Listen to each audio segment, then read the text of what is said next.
ആപത്തുകൾ രോഗങ്ങളും നഷ്ടങ്ങളും എന്നെ ജയിക്കയില്ല. എൻ്റെ അധ്വാന ഫലം ഞാൻ തന്നെ അനുഭവിക്കും. എൻ്റെ അധ്വാന ഫലം ഞാൻ തന്നെ അനുഭവിക്കും. ഞാനും എൻ കുടുംബവുമോ യേശുവെ ആരാധിക്കും. തൻ വചനം അനുസരിക്കും, മാതൃകയായി ജീവിക്കും. ഞാനും എൻ ദൈവവചന ചിന്തകൾ കേൾക്കുന്ന എല്ലാ മാന്യ ശ്രോതാക്കൾക്കും ക്രിസ്തീയ വന്ദനം. സദൃശ്യവാക്യങ്ങളുടെ പുസ്തകം 6-ാം അധ്യായം 25-ാം വാക്യം പറയുന്നത്, നിങ്ങളുടെ ഹൃദയത്തിൽ ആഴമായ മോഹം ഉണ്ടാകാതിരിപ്പാൻ സൂക്ഷിക്കണം എന്നതാണ്. മോഹിക്കുക നിമിത്തം തകർന്നുപോയ, വീണുപോയ, പട്ടുപോയ നിരവധി വ്യക്തികളെ നമുക്ക് ചരിത്രത്തിൻ്റെ ഏടുകളിലും വിശുദ്ധ ബൈബിളിലും കാണുവാനായിട്ട് സാധിക്കുന്നു എന്നുള്ളത് നാം മറന്നു കളയുവാൻ പാടുള്ള ഒരു വസ്തുതയാണ്.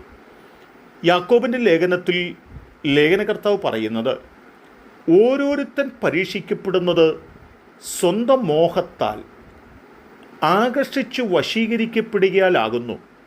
മോഹം ഗർഭം ധരിച്ച് പാപത്തെ പ്രസവിക്കുന്നു, പാപം മുഴുത്തിട്ട് മരണത്തെ പെറുന്നു എന്ന വാക്കാണ്.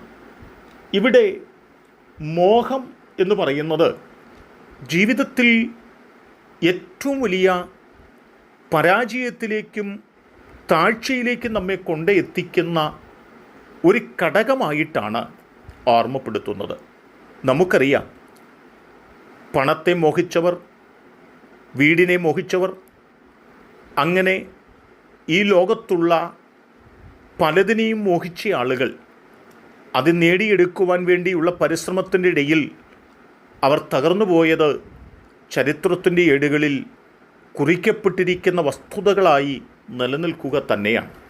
വിശുദ്ധ ബൈബിൾ ആധികാരികമായി ശാന്തമായി നാം പരിശോധിച്ചു നോക്കുകയാണെങ്കിലും ഒരു മോഹമാണ് മനുഷ്യനെ അത്യുന്നതനായ ദൈവത്തിങ്കൽ നിന്ന് അകറ്റിക്കളയുവാൻ കാരണമായി തീർന്നത് എന്ന് തന്നെയാണ്. ഉൽപ്പത്തി പുസ്തകം 3-ാം അധ്യായത്തിൽ നാം വായിക്കുമ്പോൾ പറയുന്നത്, ആ വൃക്ഷഫലം തിന്മാൻ നല്ലതും കാൺമാൻ ഭംഗിയുള്ളതും ജ്ഞാനം പ്രാപിപ്പാൻ കാമ്യവും എന്ന സ്ത്രീ കണ്ടു, ഫലം പറിച്ച് തിന്നു, ഭർത്താവിനും കൊടുത്തു എന്നുള്ള വാക്കുകളാണ്. എന്താണ് ഇവിടെ നമുക്ക് ഗ്രഹിപ്പാൻ കഴിയുന്നത്?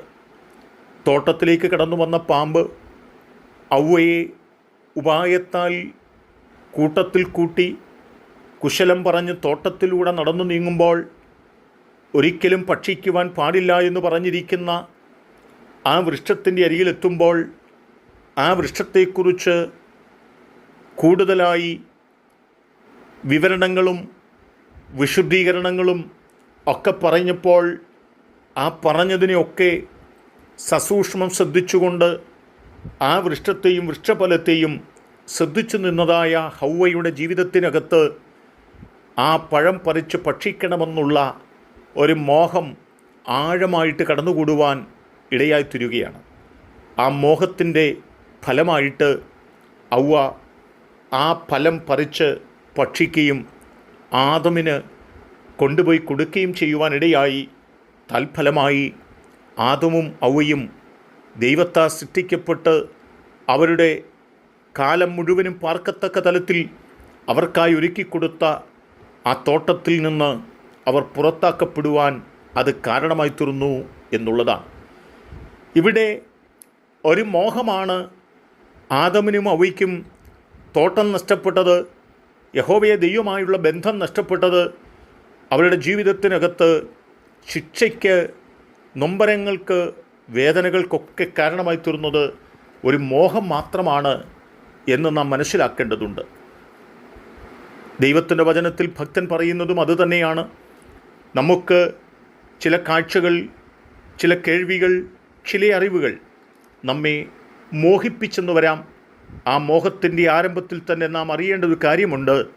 ആ മോഹം നമ്മെ ഗർഭത്തിലേക്ക് കൊണ്ടുപോവുകയും പാപത്തെ പ്രസവിച്ചിട്ട് ദൈവമായുള്ള ബന്ധം നഷ്ടപ്പെടുന്ന പശ്ചാത്തലത്തിൽ കൊണ്ടെത്തിക്കുമെന്ന് തിരിച്ചറിഞ്ഞ് മോഹിക്കാൻ പാടില്ലാത്തതിനെ മോഹിക്കുന്നവരായിട്ടല്ല, ദൈവത്തോടുകൂടെ വസിക്കുന്നവരായി തീരുവാൻ നമ്മെ സമർപ്പിക്കാം. അതിന് ദൈവം നമ്മെ സഹായിക്കട്ടെ. കരുണയുള്ള ദൈവമേ, നല്ല കർത്താവേ, ഞങ്ങൾ ചതിക്കപ്പെടുന്നതിനെ മോഹിച്ചുകൊണ്ട്, ഞങ്ങളെ വഞ്ചിക്കാനിരിക്കുന്നതിനെ മോഹിച്ചുകൊണ്ട് ഞങ്ങളുടെ ജീവിതം മുൻപോട്ട് കൊണ്ടുപോകുവാൻ ഞങ്ങളെ ഇടയാകാതെ ഞങ്ങൾ വിശ്വസ്തയോടെ ദൈവത്തിനൂടെ നിൽപ്പാൻ ഞങ്ങളെ പ്രാപ്തരാക്കണം. എല്ലാ അനുഗ്രഹങ്ങളും പകരണം. ഈ ദൈവവചന ചിന്ത കേട്ടവരെ ദൈവം അനുഗ്രഹിക്കണം. യേശു കർത്താവിൻ നാമത്തിൽ തന്നെ ആമേൻ.